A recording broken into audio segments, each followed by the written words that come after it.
Welcome to episode 2 of the Minds of Murderers podcast. This episode, we'll be looking at famed US cult leader Charles Manson. Listener discretion is advised, as we will be dealing with content that may upset or traumatize. Don't forget to rate and share this podcast if you enjoyed it. You know, a long time ago, being crazy meant something. Nowadays, everybody's crazy. A quote from Charles Manson. No Name Maddox was born on November 12, 1934 in Cincinnati, Ohio. A few weeks after his birth, his mother settled on the name Charles Miles Maddox.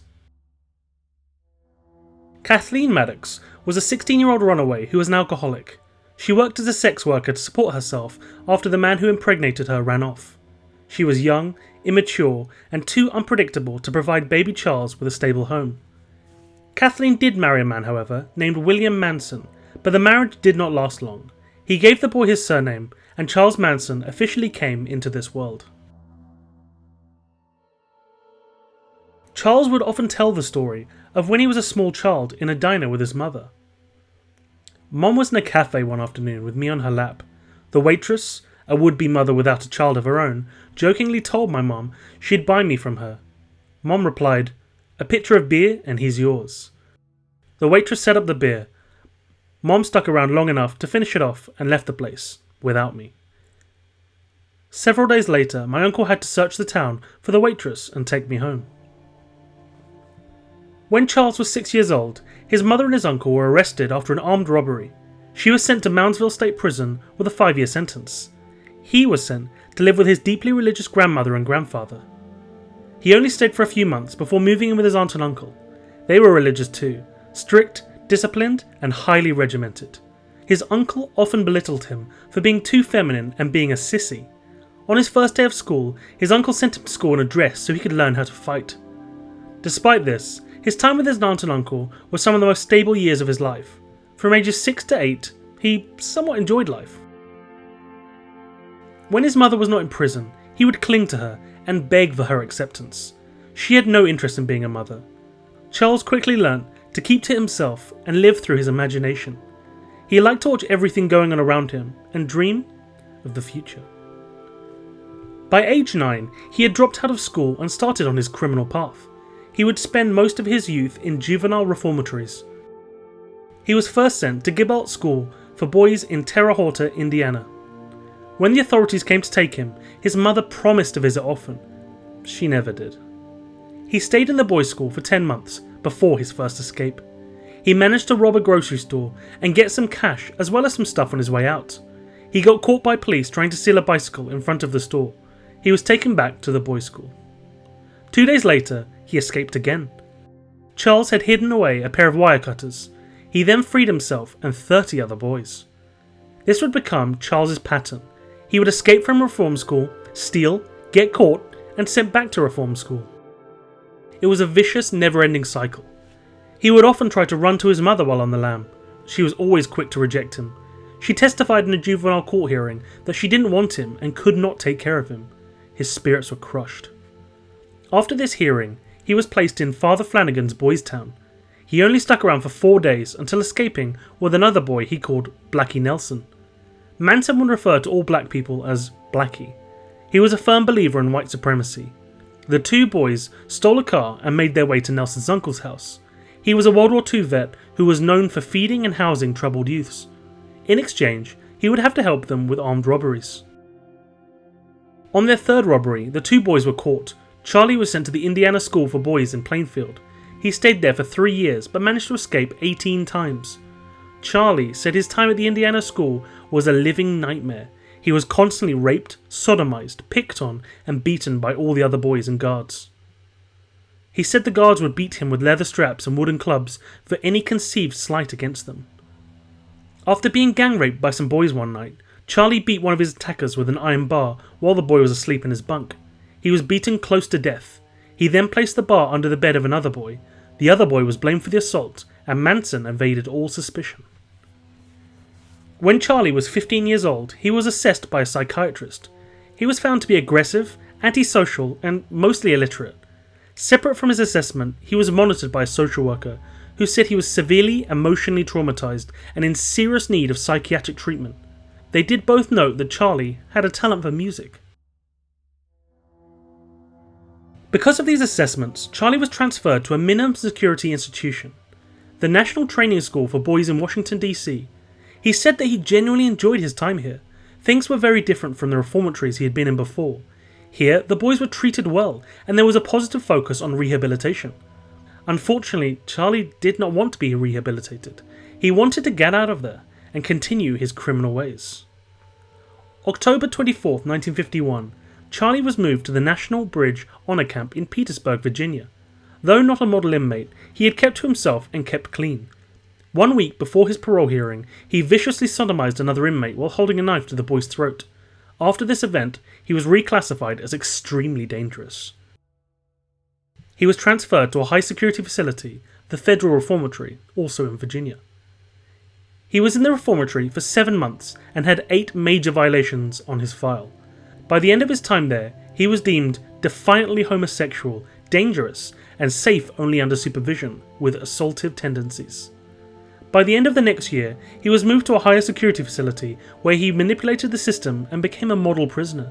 He took reading and math lessons and began working in the vehicle maintenance department. On January 1, 1954, he was awarded a Meritorious Service Award for his scholastic achievements.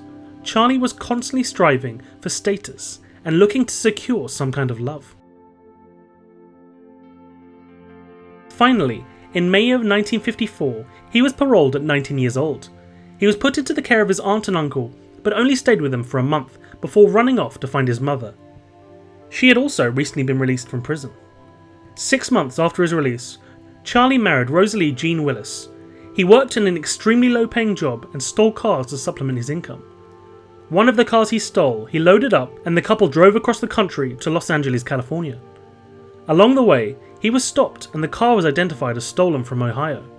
He was charged with the federal crime of taking a stolen car across state lines and received 5 years probation.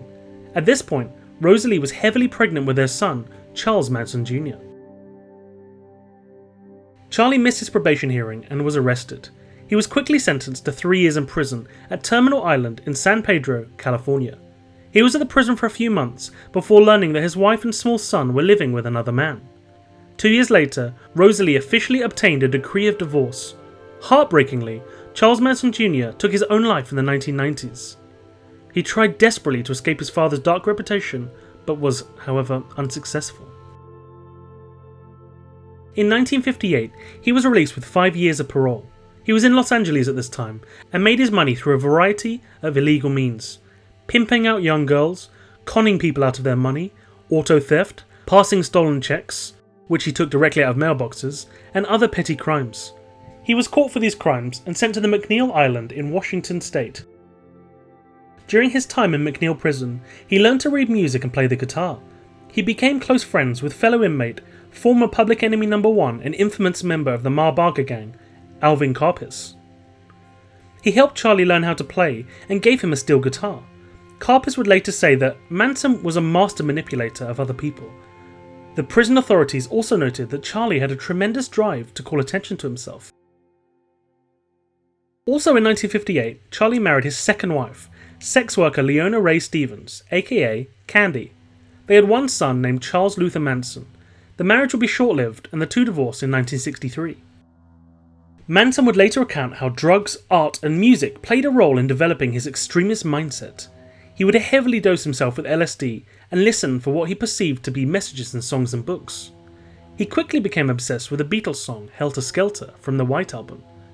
He was also captivated by the idea of Armageddon from the Book of Revelations in the Bible, as well as the teachings of L. Ron Hubbard in Scientology and other cult churches like the Church of the Final Judgment. A prison official had this to say about Manson: he was pathologically deluded into believing that he was the harbinger of doom regarding the planet's future. Manson believed that he would be the one to usher humankind into the age of Armageddon. Despite being deemed so dangerous, he was released from prison on March 21, 1967. Before leaving, he asked the prison officials if he could stay and live at the prison. It had become his home and he didn't really want to leave. They refused, and he was forced to leave. Manson made his way to San Francisco to the Haight-Ashbury district. All he had with him were the clothes on his back, $35, a guitar, and some drugs. He managed to secure himself a small apartment and made money by panhandling. He started preaching his beliefs to anyone that would listen, and he gained a small devoted following. One of his first followers was a woman named Mary Brunner. She was a librarian at UC Berkeley. After a short time, she invited him to move in with her. A woman named Lynette Frommett soon joined. Manson convinced Brunner to open her home to other people that believed in his messages. They would eventually find 18 women who were searching for a purpose. He would tell these ladies who they were allowed to have sex with. No one was ever to question his authority.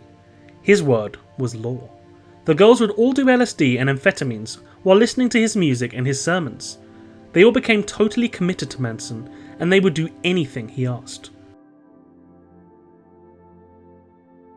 Most of these women came from troubled backgrounds and held deep insecurities. They were easy to manipulate and bend to his will. Manson loved being the guru, the mentor, the spiritual master, and the prophet for his girls. His teachings were centered around science fiction, the occult, and fringe psychology.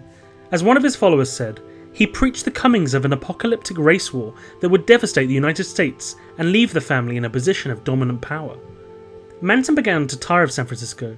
He thought there were too many blackies around, in his own words. He claimed that the city was overrun with blacks and crime was rampant. Of course, he didn't consider himself or his followers a contributing factor to the crime problem. They stole credit cards and used counterfeit money, among various other petty crimes. They stole a large yellow bus and painted it black. They drove the bus through the West Coast and the southwestern United States, going as far as Texas and back within 18 months. They finally came to settle in Topanga Canyon near Los Angeles in a small 2-story house. Here, Manson began to bring in male members to his family. The first was a teenager named Bobby Busalil. He showed up for a party one night at the Manson home and never left. He had been introduced to Manson through his music teacher, Gary Hinman. Bobby lived with Gary not far from Manson and the family. Bobby would go on to become Manson's right-hand man. A music career was an important part of Manson's plan. During his last stint in prison, he had become a prolific songwriter and performer, writing up to 90 songs in 1 year. He swore that he would be bigger than the Beatles. He went to meet with a record executive at Universal Studios and took a few of his girls with him. This opened the doors for Manson to start hanging out with the rich and famous in the Hollywood Hills. Just by chance, the drummer from the Beach Boys, Dennis Wilson, picked up a couple of hitchhiking ladies. These girls were members of the Manson family. Wilson and the two girls had a threesome that afternoon in his Beverly Hills home on Sunset Boulevard. After hours of intense sexual activity, Wilson left for a recording session, promising to return and pick up where they had left off. He returned in the early morning hours the next day. His house was overrun with hippies. As he stood in his driveway and looked at his home, a man with scraggly hair and a beard came out and dropped to his knees in front of Wilson. He then began kissing his feet. The hitchhiking girls that Wilson had picked up earlier came running out and said, "This is the guy we were telling you about. This is Charlie." Once inside the house, Wilson found 12 women, all topless and lying around smoking pot and doing other various drugs. Manson told him that they were all there for his pleasure. Wilson was impressed with the power Manson held over these women. He welcomed the family with open arms, and they began regularly hanging out at his house. Manson would use the house to organize large drug-fueled orgies. Wilson gave Manson permission to use anything in the home, which included his Ferrari, Rolls-Royce, any food, drinks, or drugs, whatever he wanted. Eventually, Wilson's manager became fed up with the negative influence and expense that Manson was causing.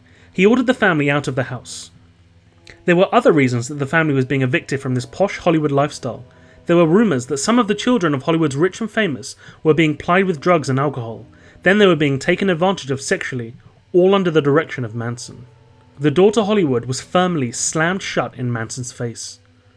After being so unceremoniously evicted from Hollywood, Manson moved his family to the Span Ranch, an abandoned movie set from the 40s and 50s, northwest of the San Fernando Valley. Life was hard at Span Ranch, and the family was barely scraping by. The only things they were able to bring in were gained from stealing and scavenging. Manson made it routine to have his family sit around the bonfire at night, and he would preach to them. He would talk of the Armageddon and the Black Revolution that he called the Helter Skelter. His followers hung on his every word. Unfortunately, Manson thought that the black community was taking too long to rise up. He needed to give them a push in the right direction. On the night of July 25th, 1969, 3 of the family members broke into Gary Hinman's home. Manson had heard rumours that Hinman had recently inherited $20,000. He wanted that money. He told his followers to get the money or kill him.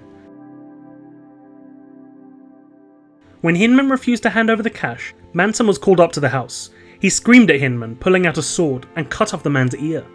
Hinman was tortured for 3 days before Bobby stabbed him to death. They then staged the scene to look like the political group the Black Panthers had done it. They left the words "political piggy" on the wall and a paw print in red paint. Bobby was arrested for the murder on August 6, 1969. He was found driving Hinman's car. On the night and early morning of August 8th and 9th, Manson chose Charles Tex Watson, Susan Atkins, Patricia Krenwinkel, and Linda Kasabian to commit the next deadly deed. He gave them the address of 10,050 CeeLo Drive in Benedict Canyon, just north of Beverly Hills. He had chosen this house because it was owned by Terry Melcher, a man who had listened to Manson sing and made promises of a grand musical career, but then the promises were never fulfilled. Manson wanted to take revenge on Melcher for crushing his dreams. What Manson did not know, however, was that Melcher didn't live in the home anymore. He was renting out the home to director Roman Polanski and his very pregnant wife, Sharon Tate. Manson instructed the group to take a change of clothes and a knife. As they were leaving, he instructed them to leave a sign. You girls know what I mean, something witchy. As they were leaving in an old Ford, Manson told them, totally destroy everyone in it, make it as gruesome as possible. The murderous group arrived at the home around midnight. Watson climbed the closest telephone pole and cut the phone line. They left their car at the bottom of the hill and walked up to the house. They climbed over a bushy embankment to get onto the grounds. As they got close to the house, a pair of headlights approached it. It was Stephen Parent, an 18-year-old boy who lived in the guest house. He was returning home from a night out with friends. He was in the wrong place at the wrong time. Watson went to meet up with the car and shot Parent 4 times and slashed him with a knife. Kasabian was the only one horrified by the act. She would stay outside and serve as a lookout. She would later go on to serve as a star witness in the trials. On this particular night, Polanski was not at home. He was away working in London. Tate had been very upset with him because he would be away when their child was born. Tate had guests: Wojtek Frykowski, a writer and business partner, Abigail Folger, a coffee bean heiress, and Jay Sebring, a celebrity hairstylist. Watson, Atkins, and Krenwinkel all broke into the house and herded everyone into the living room area. Frykowski demanded to know what they wanted and why they were here. Watson said, "I'm the devil, and I'm here to do the devil's work." He then began to tie Tate and Sebring together at their necks with rope. Sebring attempted to protect Tate when their attackers started treating her roughly. He was shot, stabbed 7 times, and kicked. Then Watson threw a bloody towel over his face. Frykowski was struggling with Atkins. She managed to stab him in the torso and legs before he bolted out the door. Watson took off after him and caught him on the porch. He smashed his head in with the butt of a .22 caliber rifle and shot him twice. Folger was also able to escape the house, but was chased down by Krenwinkel, who tackled her and stabbed her 28 times. Sharon Tate was the last to die. She pleaded for her life and the life of her unborn baby. She was lying on the floor with a rope still around her neck. She begged to live long enough to see her baby, but either Watson or Atkins said, "Look bitch, I have no mercy for you. You're going to die and you better get used to it." She was then stabbed in the torso, stomach and legs until both she and her baby were dead. Atkins tasted Tate's blood and said it was warm and sticky.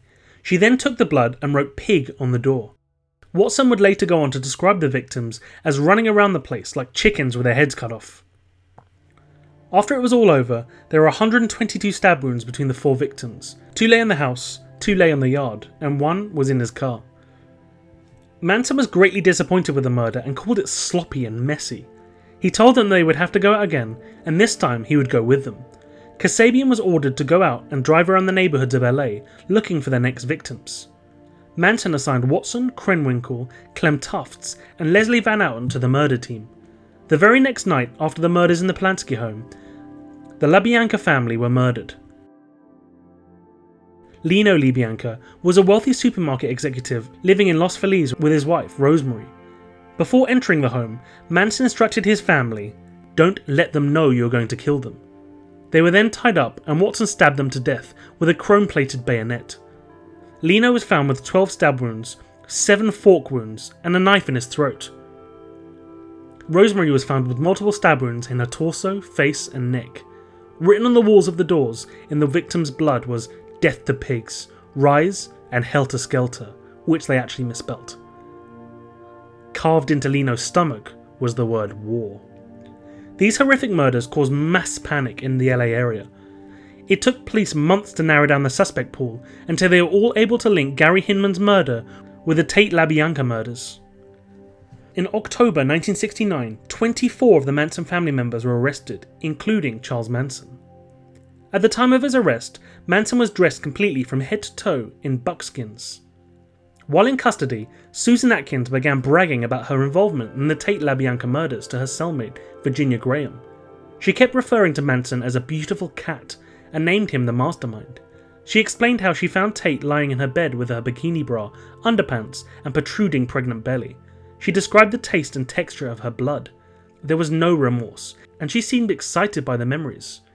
Atkins also listed off other celebrities that were on their hit list, such as Elizabeth Taylor, Richard Burton, Tom Jones, Steve McQueen, and Frank Sinatra.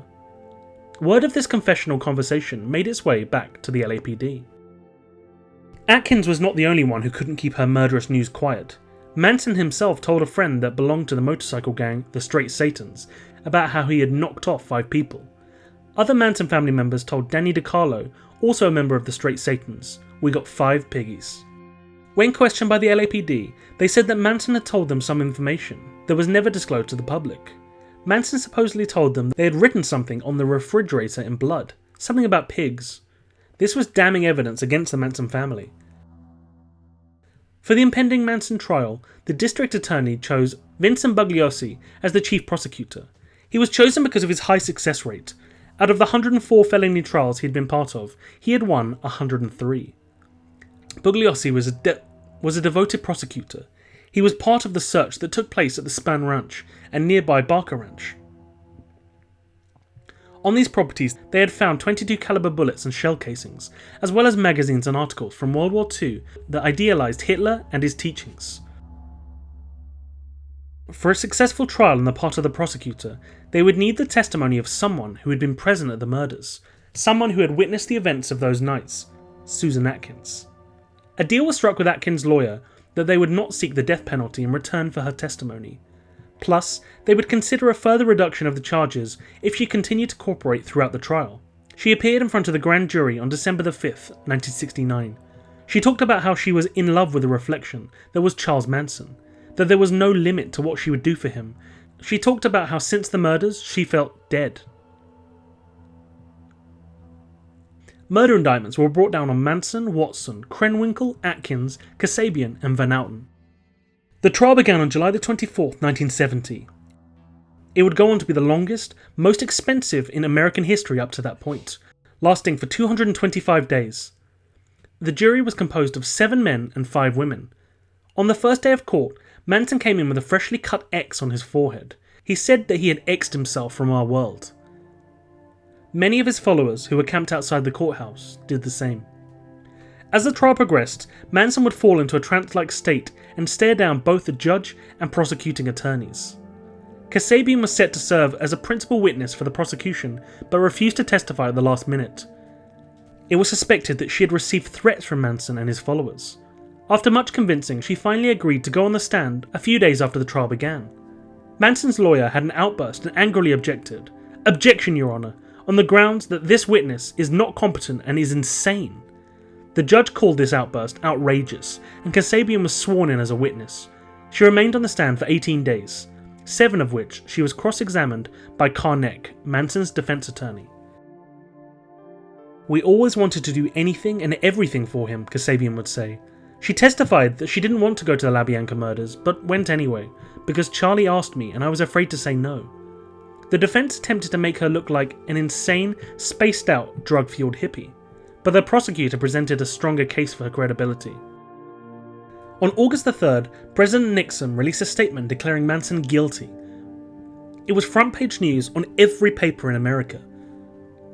Kanarek attempted to have the trial declared a mistrial because of the headline, because this headline may have prejudiced the jury against the defense. It was denied after each individual jury member swore not to be swayed by the President's declaration of guilt. Witnesses were lined up to testify against Manson, but many of them refused last minute. The family had been threatening them, and they were scared away. One of Manson's top recruiters did make it up to the stand to testify. 19-year-old Paul Watkins told the court about how Manson would talk non-stop about the Book of Revelations from the Bible and the idea of helter-skelter. The prosecution presented their case for 22 weeks and finally rested on November 16, 1970. The next day, when it was the defence's turn to present their side, they surprisingly rested immediately. They did not have a single witness to call on their behalf. 3 women in the seats behind Manson protested loudly that they wanted to testify. Their individual counsels had advised against it. The lawyers believed that if the women were to sit on the stand, they would say that they were doing as they were told by Manson. This would have been catastrophic for the defense. After a brief private meeting with the defense counsel in his chambers, Judge Alder ordered that the witnesses had a right to testify. Atkins was sworn in as a witness. Her attorney, Dae Shin, refused to question her, saying that it would be like aiding and abetting a suicide. Manson also wanted a chance to speak for himself. He was granted this chance, but only if the jury were to be excused, so they would not be subjected to any potentially incriminating evidence that might prejudice the jury. Once he took his seat on the stand, he stayed there and filibustered for over an hour. "I haven't got any guilt about anything because I've never been able to see any wrong," Manson said. Judge Alder asked Manson if he would like to present his testimony in front of the jury, but he declined, saying, "I already relieved all the pressure I had." The trial properly resumed on November 30th. Ronald Hughes, defense attorney for Leslie Van Outen, failed to show at this point. He had gone on a camping trip over the weekend and disappeared. He was never seen or heard from again. It was rumoured that the family had taken care of him. He did not present the case as Manson had wanted, and that put a mark on his back. Kanarick continued to work even with the missing counsel. He was suggesting that Tex, who was being held in Texas in the process of extradition, was the real mastermind of the murders. This would turn out to be a weak defence, and after 1 week of deliberation, Manson was found guilty of first-degree murder and conspiracy to commit murder. His 4 cohorts were also found guilty, and all were sentenced to death. This was on January 25th, 1971. Manson stood and hollered at the jury, "You people have no authority over me." Krenwinkel said, "You have judged yourselves." Atkins said, "Better lock your doors and watch your kids." Van Outen said, "The whole system is a game." After being found guilty, Manson shaved his head completely and said, "I am the devil, and the devil always has a bald head." Other family members, both men and women, followed suit. Many also carved X's onto their forehead to match their guru. The group's death sentence was commuted to life in prison after the death penalty was declared unconstitutional in 1972. During his time at the California State Prison in Corcoran, he received more mail than any other inmate in the entire United States. He wrote a book in 1986 called Manson in his own words. "My eyes are cameras. My mind is tuned to more television channels than exist in your world, and it suffers no censorship. Through it, I have a world and the universe is my own." He took a job in the prison chapel in 1980. Later, it was discovered that he had been planning an escape. Guards found marijuana, 100 feet of nylon rope, and a catalogue for hot air balloons. Manson died on November 19th, 2017, at the age of 83. He remains one of the strongest symbols of counterculture in America today.